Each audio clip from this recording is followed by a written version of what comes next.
So I work in a science lab, and normally we write up our results for the day around 2 p.m. when all of the testing is done. We leave at 3:30. The boss's boss, being mostly admin and managerial, works 9-5. The boss's boss wants this report magically earlier in the day before we're done with all of our testing.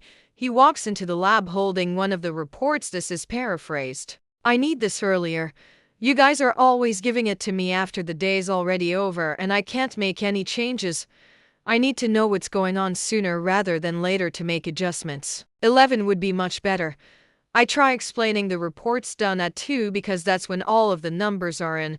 If I do it earlier, it won't be complete. He says back, "What will be missing?" "This and this." I point to the sections. He says, "Oh, those aren't important.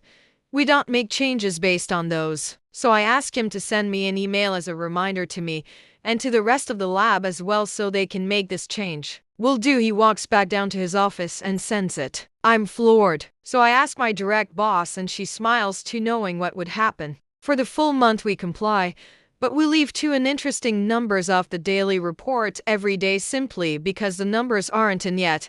The testing hasn't been done.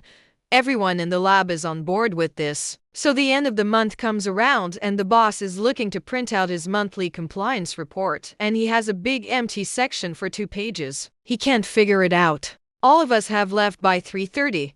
And what should be a simple 5-minute print and hole punch job he does at the end of every month, he has to go find where 2 points of data are kept. Boss's boss was stuck staying late on the last day of the month to get the report in. My boss ignored his calls for a few hours but finally gave in around 7 to get back to him to tell him where he could find the numbers. Everything is labeled in the lab.